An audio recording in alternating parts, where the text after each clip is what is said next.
I'm Joshua Lax, fountain pen user, collector, Bit like all of Andrews, right? and all-around fanatic.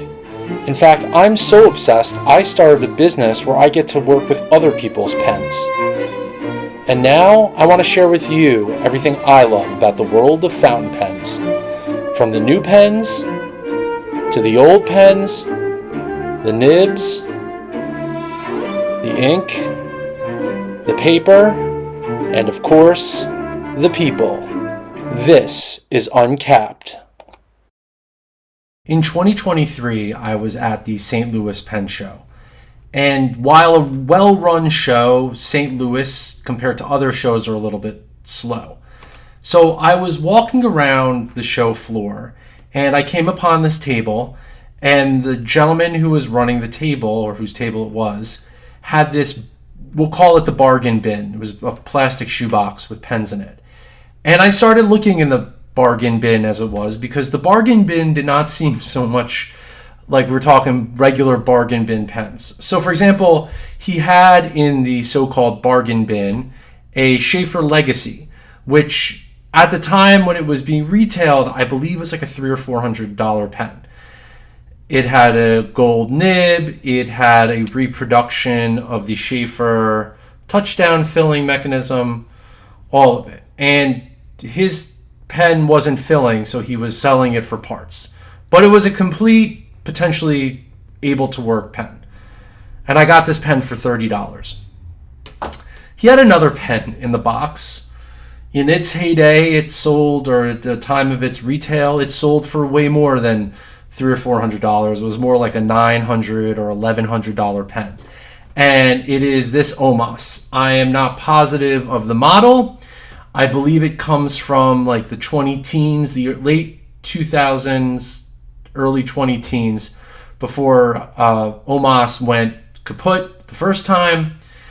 And it's made out of Omas Celluloid.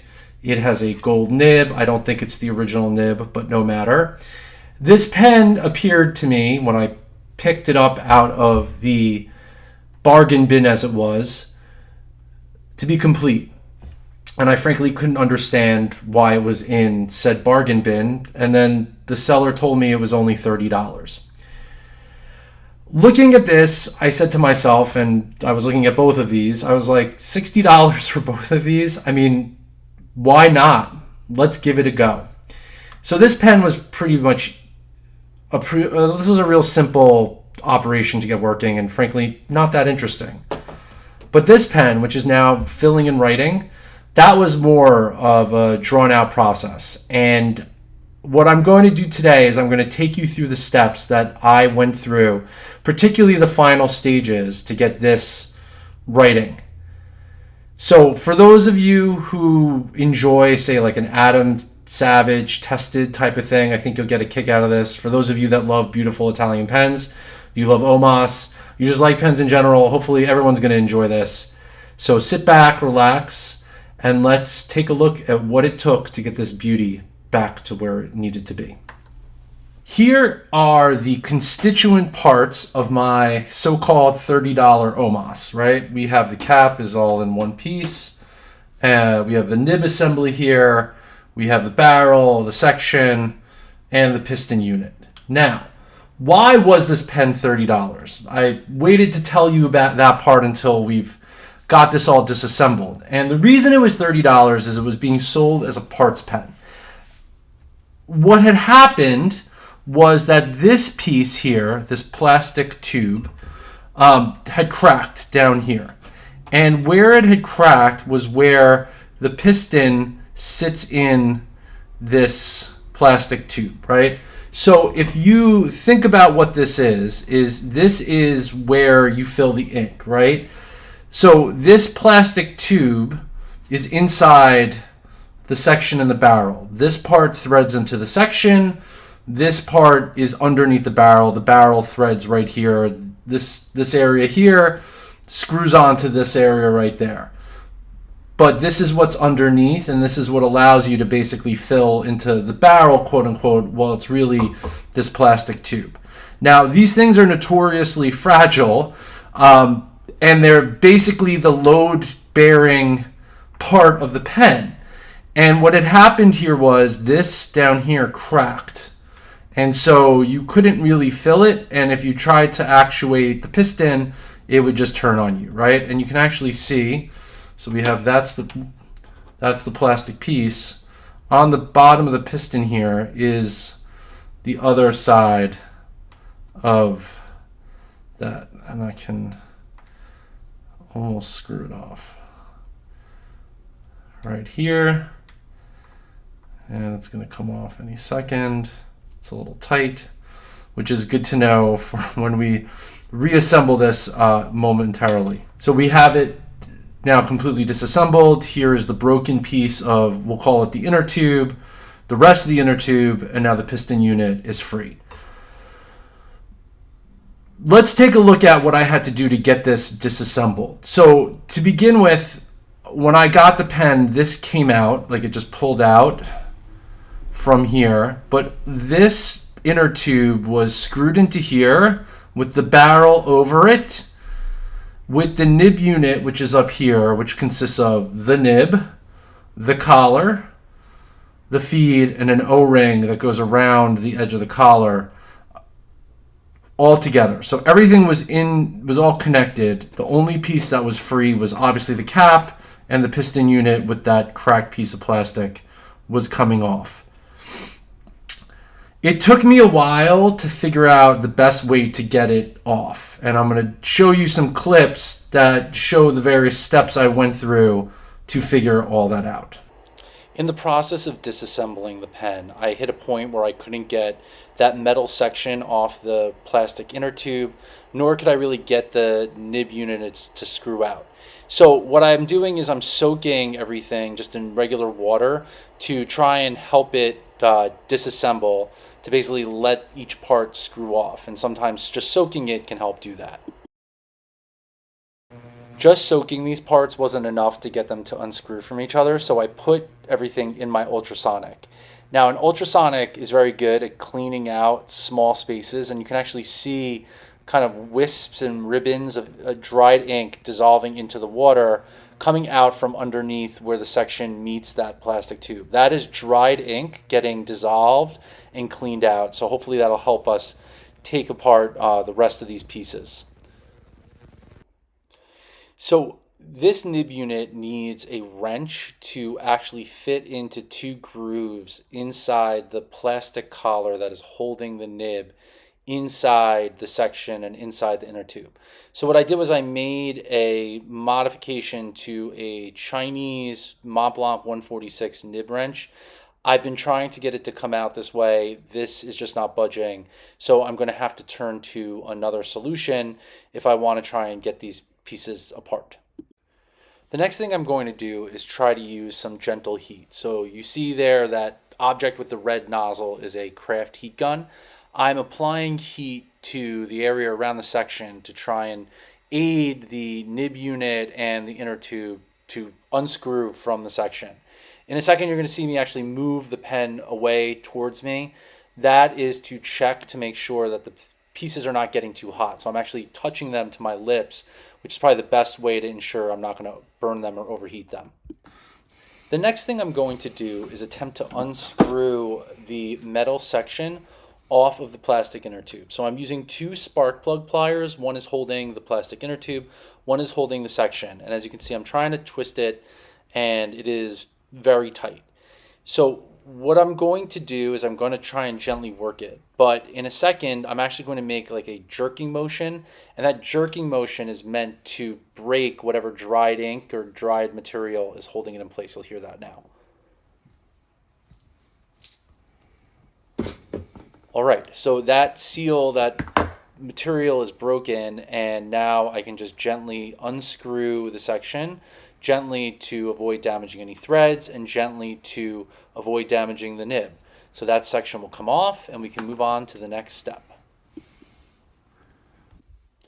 So the next thing is to use a knockout block, punch, and a hammer to disassemble that nib unit. So I was able to disassemble the nib unit, and I'm going to actually do some experimentation with the old nib collar. So I have a new nib collar that I'm actually going to use when I reassemble the pen, but not knowing exactly how things orient with each other, I am just experimenting with the old nib collar so that I can kind of get a better understanding of what's supposed to happen here. So I put it back together. I'm now going to knock it out so you can see that process. There's me knocking the feed. So you basically put the punch against the feed, the end of the feed, and then hammer it through, and it allows you to separate the feed, the nib, and the nib collar from each other. I'm now just going to put this back together because, again, what I'm looking just to see is how things fit together. And you'll see later in the video this becomes fairly important. And so I even was probably too gentle here. But be that as it may, you'll understand more what I'm talking about later. But here I'm actually able to pull things out just using my hands as opposed to using the knockout block. The last thing I'm going to show you is just what those grooves in the nib unit, nib collar, looked like. And I'm actually just checking to see if my tool was the right size. Does it fit properly, or did I completely get it wrong? It actually looks like it fits in properly, so I'm happy about that. It was probably the fragility of the nib collar more than my tool that caused the cracks in those grooves. Anyway, let's move on.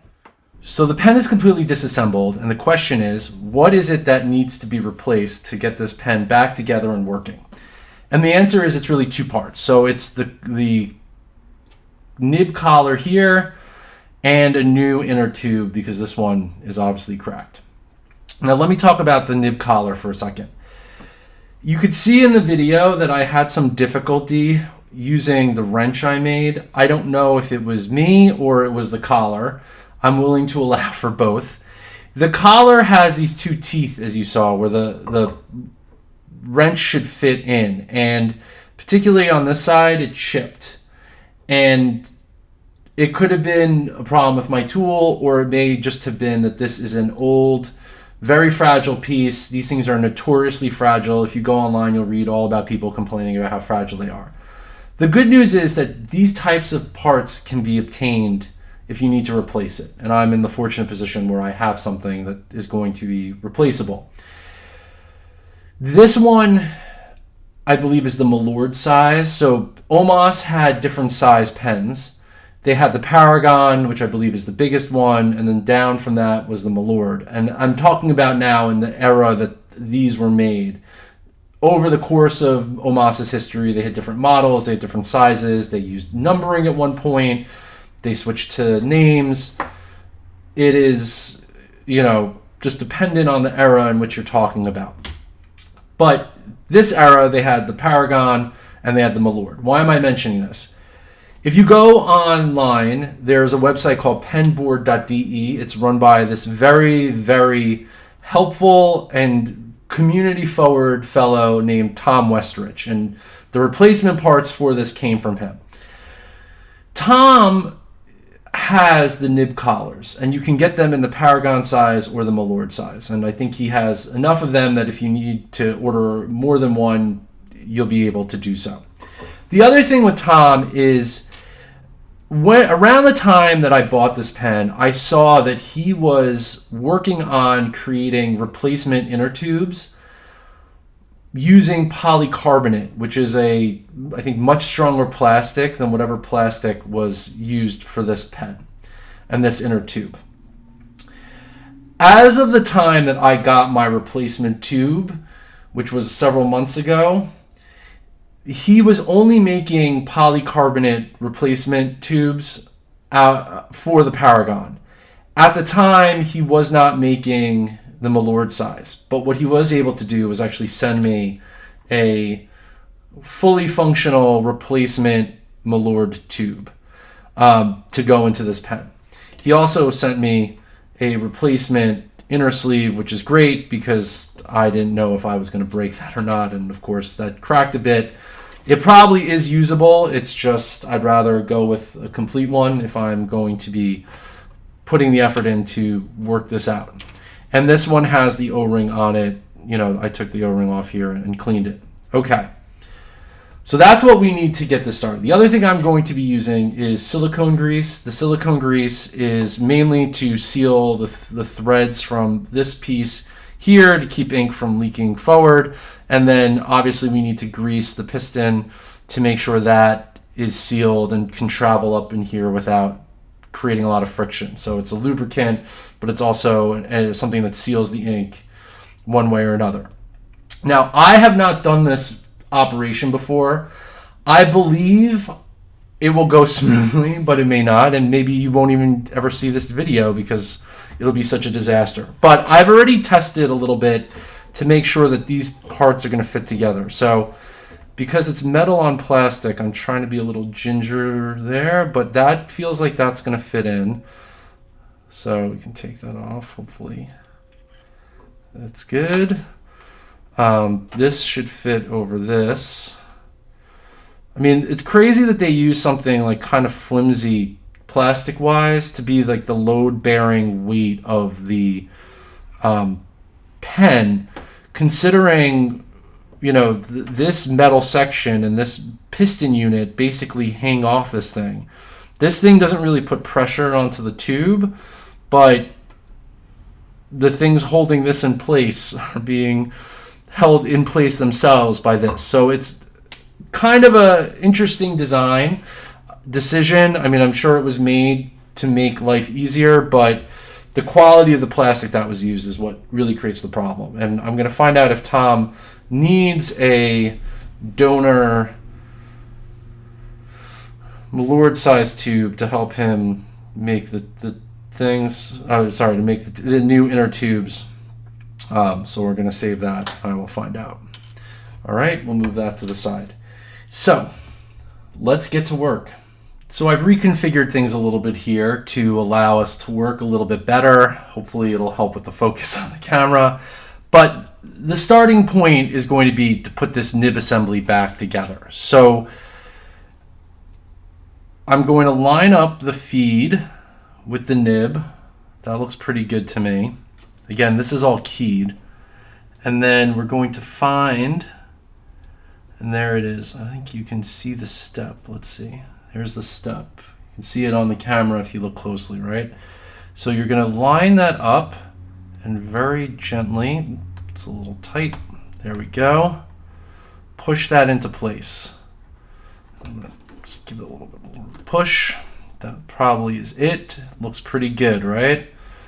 So there we go. We didn't explode on us. That is everything you want to have happen. When I have it in the pen, I may use a little bike tube or something to try and push it in a little bit more, but I think that is it. We'll obviously have to check to make sure that the clearance in the cap is preserved, and I'll obviously tune and make sure the nib is perfectly aligned, but it looks like everything is seating properly right now.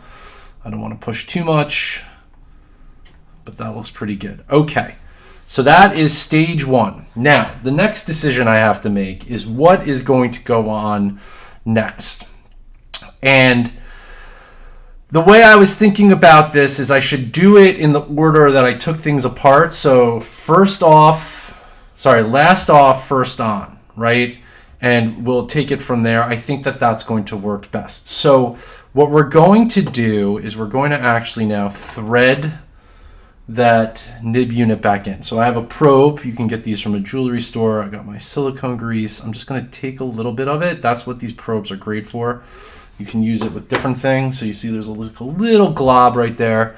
And I'm just going to brush a little bit on. I probably have too much, but we just want to get this to the point that the threads and the ink is going to stay in the tube and not come up the barrel. So we'll put that down there. It's a nice thing with a work mat like this. I can hang things off the side. All right.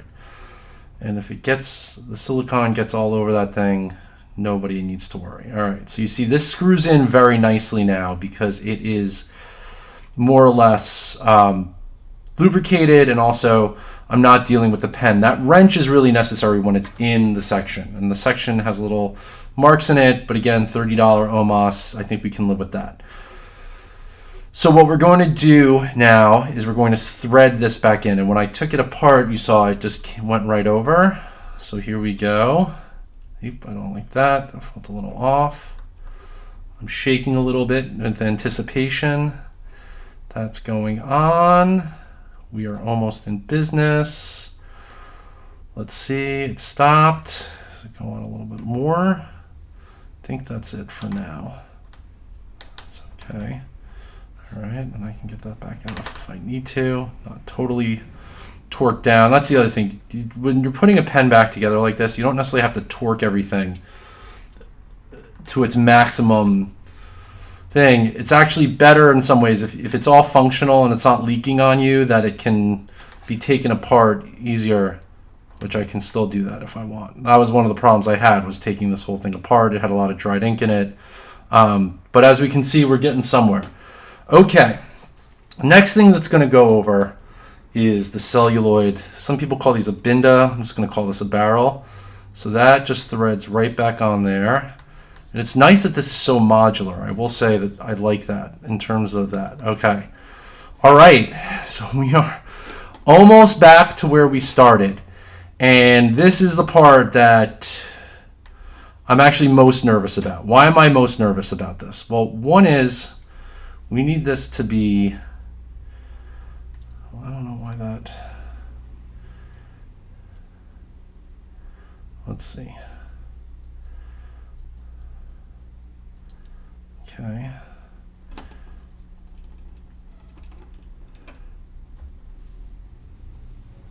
So I'm looking at this and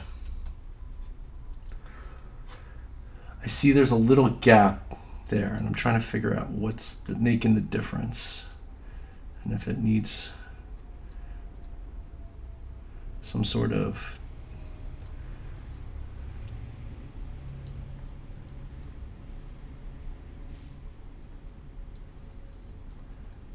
calibration, because I think what's happening is it's stopping. So let's see how easy this is to take back in and out. Okay. Sometimes with these things, you just gotta fiddle with it until it lines up correctly. See, that's already better. So let's go out a little more. So we got that. Okay, now that'll engage. We got it there. Yeah, okay. More or less, there's a little bit of a gap. I'm gonna give it one more try. What I'm noticing is, okay, now we're gonna, noticing that pulled out. I think I might have gotten it. Let's see. Oh yeah, there we go. Okay, perfect. Now it's flush. So you see that it's basically where we want it to be, but now this is flush, which just is an aesthetic thing. Also, it's gonna keep dirt from getting in there. You want to be gentle, obviously, when you're doing all this, but that's that. Now, going back, I was saying a moment ago that I'm nervous. What I'm nervous about is I always feel like in this part of it, screwing these parts into this, which is plastic, needs a very light hand, because if it doesn't catch right, it's going to crush those threads, and it's going to be as if we're going back to zero. So that's what I'm most worried about. But that actually felt pretty good, what I just did. So let's grease up this piston. We're going to use more grease on this than we did before. Right, so there's a fair amount right there. And we want that because we want to lubricate the whole barrel. We want to lubricate this thing. So we just want to spread this around. We want it to be, and it's going to turn and it's going to spread all this around itself. And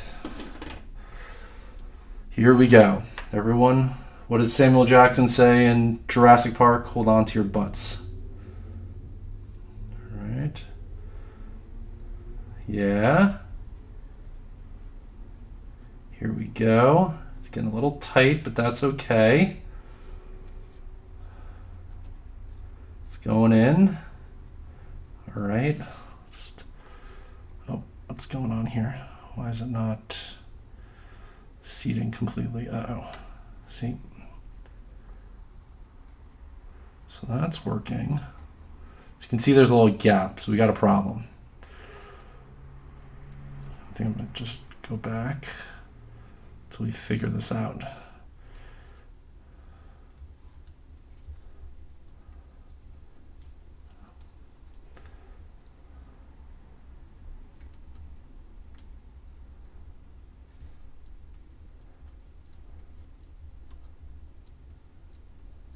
There we go. Nope. Uh-oh. Hope it didn't cross thread. All right, let's get something to help grip it.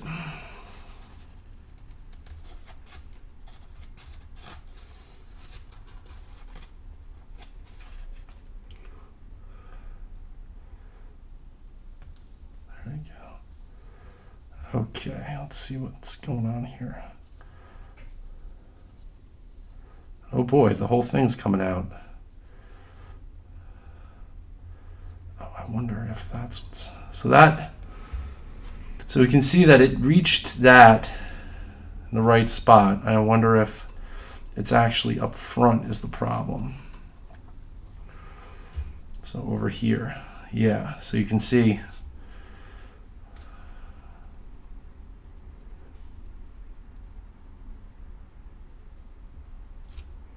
So now there's a gap here. I wonder if this thing is the wrong size.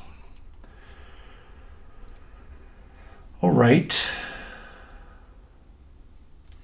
Well, we basically have an Omas. But we got to just figure out what's the story there.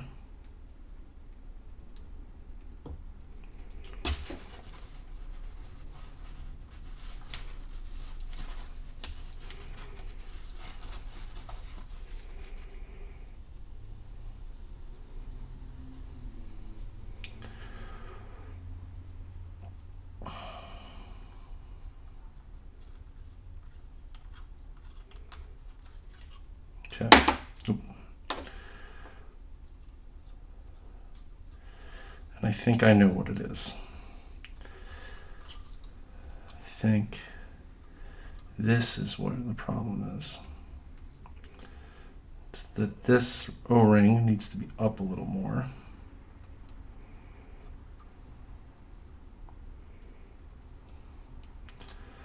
It's engaging on the...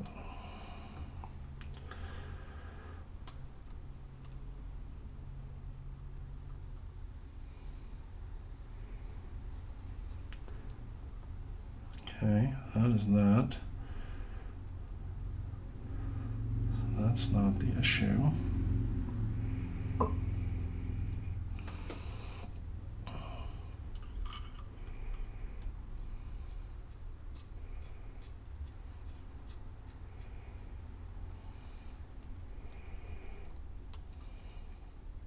Okay, that looks better.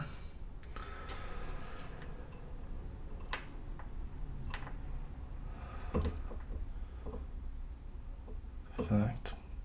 Okay. Let's try this again.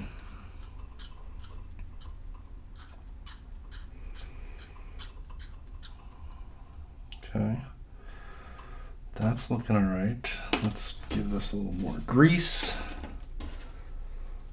We'll see where we're at.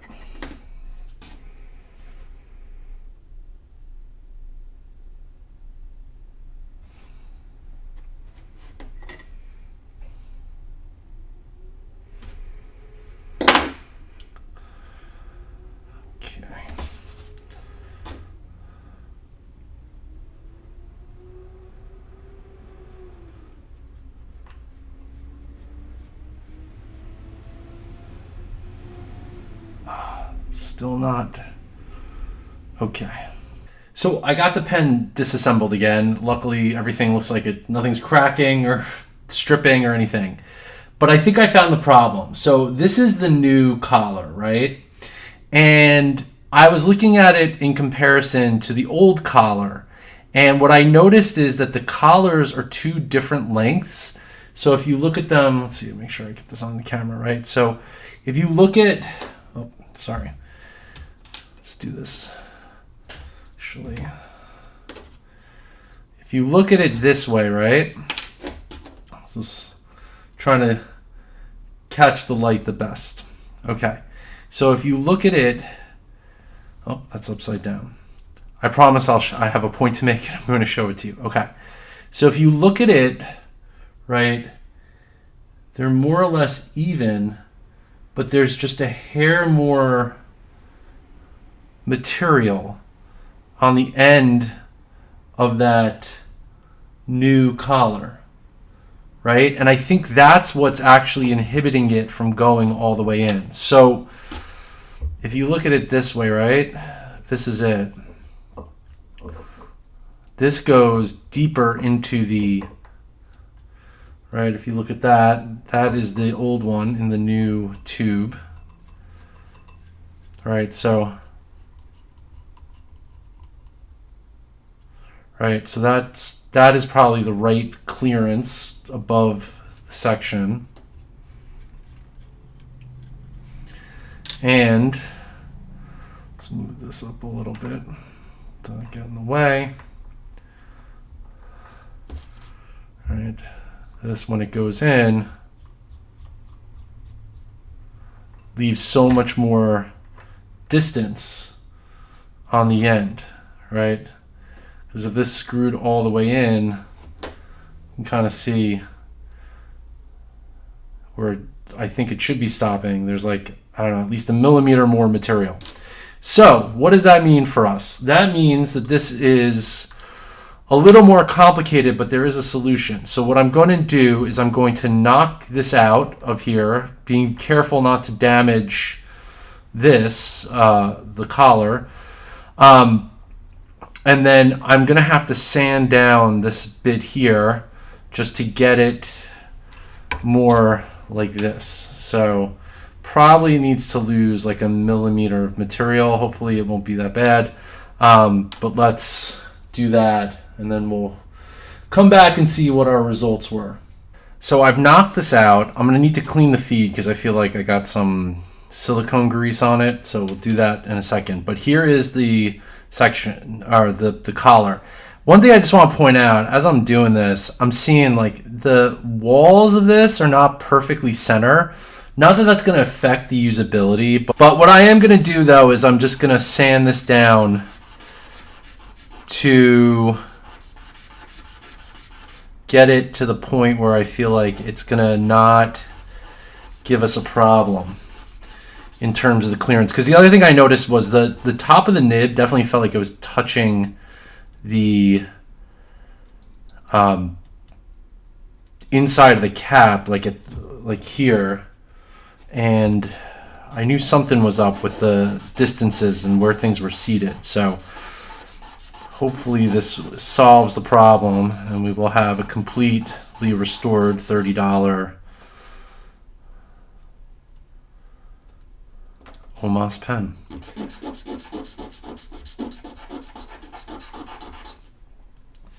So as I'm doing this, I'm checking it constantly to make sure that I'm not overdoing it, because we don't want to create another problem by having it reduced. But you can see it's starting to get a little better. It's almost there, so I'll keep going. What am I doing? You don't want to see all this. All right, I've been sanding. The collar with the O-ring is the new one. That was too long, and the one without it is the old one. And as you can see, I got it pretty even. Now, I'm hopeful that that's all it needs to be, but there's part of me that doesn't want to do this again and wants to make sure that this is right. So I'm just giving it a little bit more off camera. All right, let's... this is also why it's good to have a lathe like Tim Ettenheim, because you can just chuck it into your lathe and using various tools, measure how much you're going to take off. All right, that looks a little bit... let's see. Trying to compare those. That looks pretty good. Let's actually just not leave things to chance and screw it in here and see what happens. Yeah, that's going to keep going. Okay. All right. Let me clean the feed off so that that's good to go, and we'll be back to hopefully assemble this thing for final assembly coming up. I cleaned the feed. I put the nib unit back together, and as you can see, you may remember from earlier in the video, this feed did not go as deep into this as it did before, and it actually is sticking out the bottom, which it was not doing before. And this, I feel like, is a deeper seat. It's needs going to be a little bit wonky, but I will get it more set up. Let's see. There we go. So that's good to go. All right, let's continue. And by continue, I mean do it all over again. Okay, so we're going to start again with just a little dab of this because we don't need that much.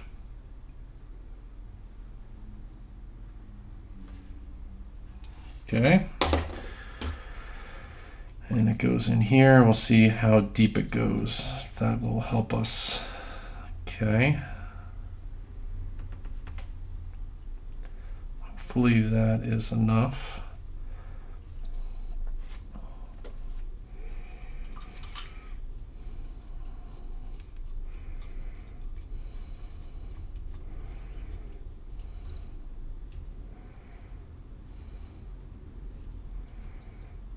Okay, seat it nicely, and let's see what happens when we screw this on. It's in better shape. I don't think this is going to work. All right, let's give it a try, but I have some doubts.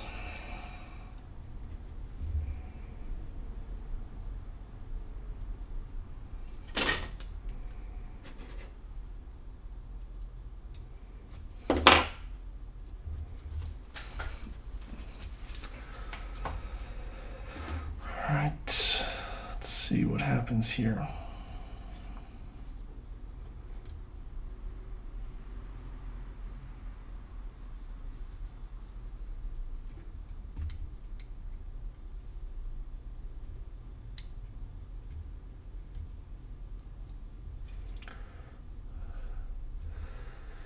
Nope.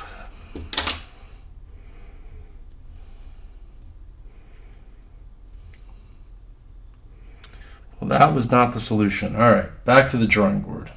So I'm back. It's been a couple of days, but I'm happy to report that I figured out what I needed to do to get things where I wanted them to be. So the pen is now assembled the way I want. It's writing the way I want, and I want to show you just kind of what I figured out in the interim since we last spoke. So let me reverse the camera and we'll take a look together. So here is our pen. It is reassembled, as I said, the way we want it. Let me tell you about how I got from the point where we last saw this pen together to where we are now. So what happened was I filled the pen and I was using it as it was assembled, which I think helped because it led me to discover a couple things that I may have done wrong, or the order was wrong, and that's why I was having the issues I was.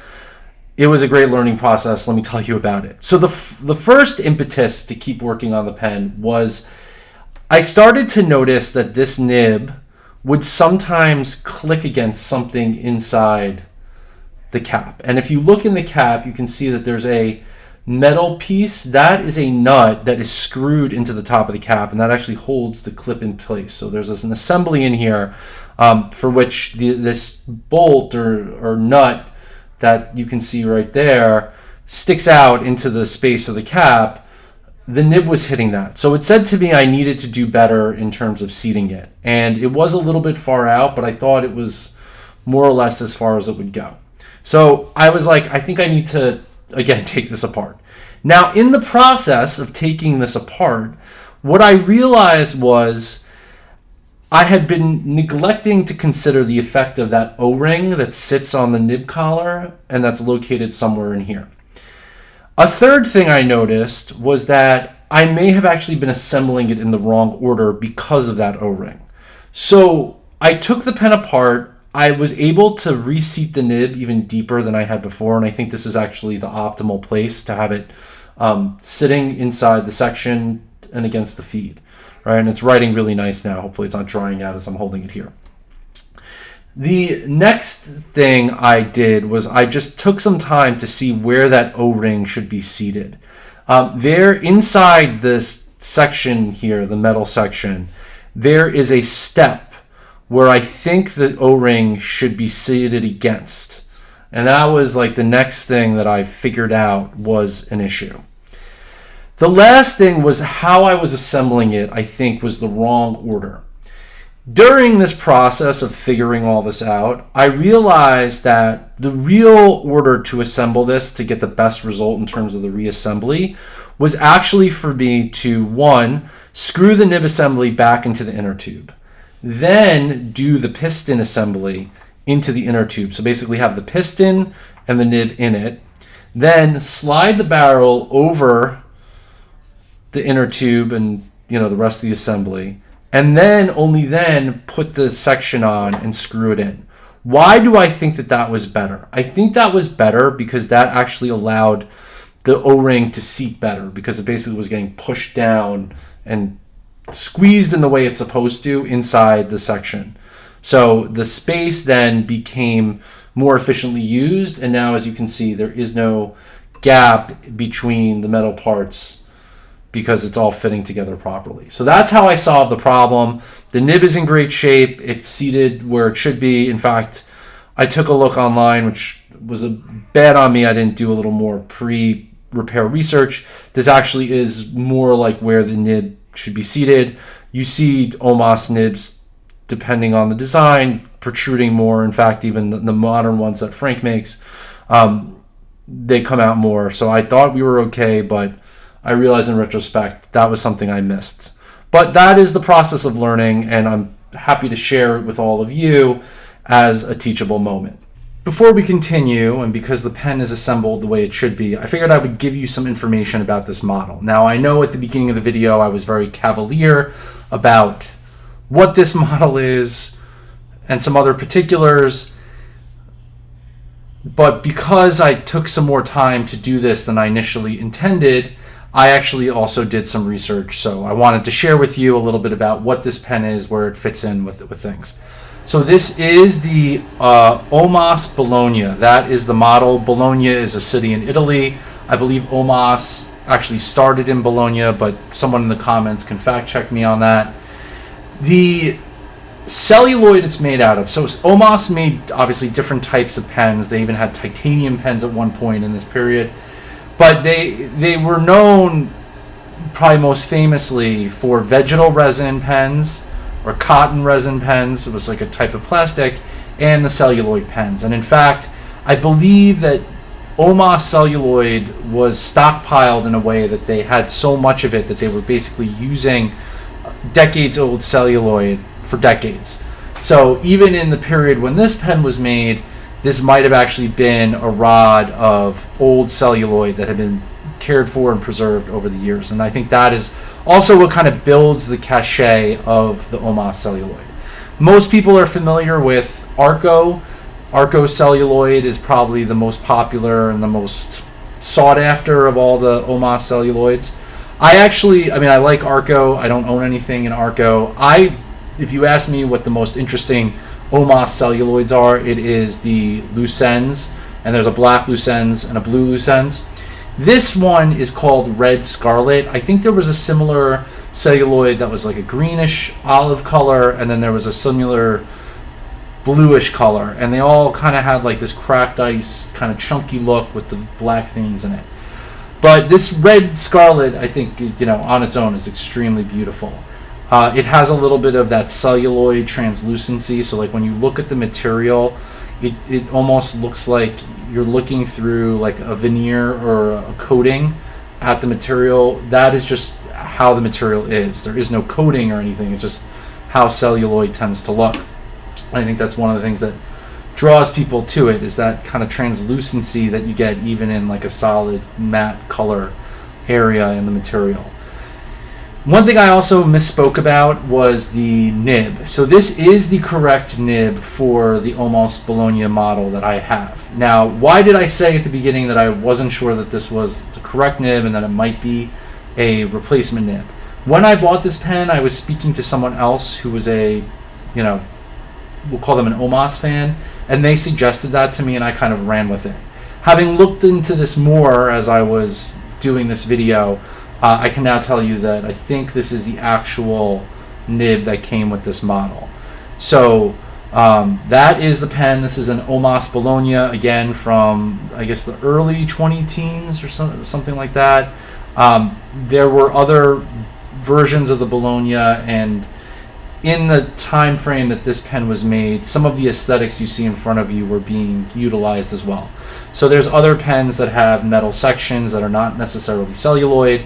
The kind of clip design and the clip ring, the cap ring design, also very similar. So this is sort of like a classic look for the period in which these particular pens were made. It's sort of the design aesthetic translated through other models being made in that period. That's what I'm talking about. All right, so that is the pen. The pen is properly assembled, and what is left to do, but let's actually try writing with it. I am back with the Tomoe River paper pad. It's A4 size, as you can see on the screen in front of you. This is the cream color, and I'm showing you this because I am not a Tomoe River expert. I like the paper, but I am far from a fanatic.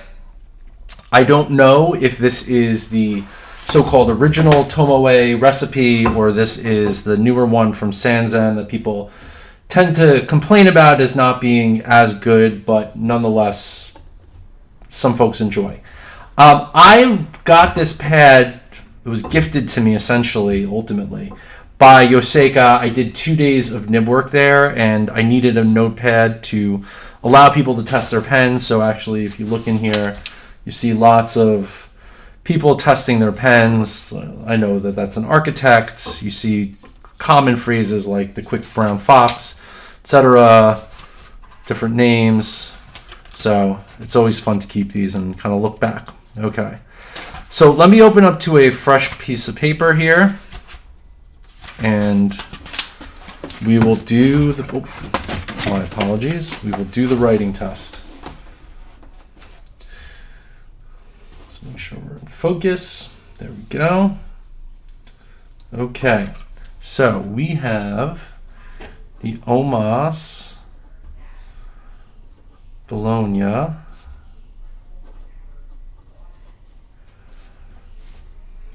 Scarlet Red. It has an M, I believe it's a 14K nib.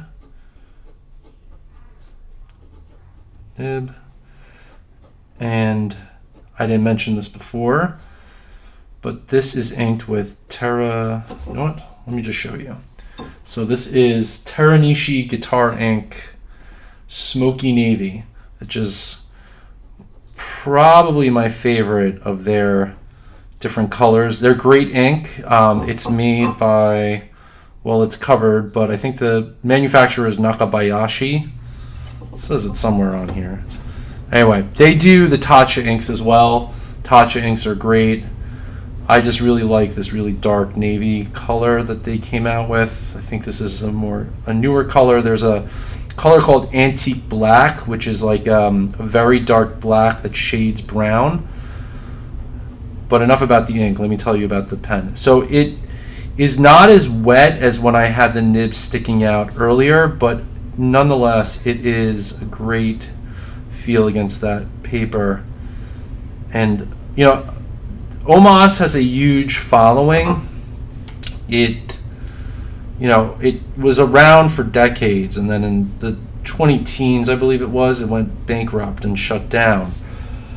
And so a lot of people were very disappointed because the two things that were sort of the draws for Omas was, one, the nibs, and you can find some of the similar attributes in the Scribo pens because they use some of the same machines, but it's not really a redo of Omas. And the other was the celluloid, which was very trendy in the late 20-teens. People were going crazy for the Omas celluloid. They were being used for other brands because the supply had been sold and whatnot. And in fact, I know, like, for example, Leonardo has pens with this celluloid that they did as a special edition. I have Bexley pens that used some of the celluloids. In any event, those were the two draws. And I mean, writing with this now and having worked with this for a couple of days, I see what the draw was. I was never a tremendous Omas fan, but certainly appreciated it. That being said, I am very happy that this is what the result was. It was a long and winding road to get to this moment, but I'm happy to share it with all of you. Well, here it is, the $30 Omas, writing, filling, doing what it's supposed to.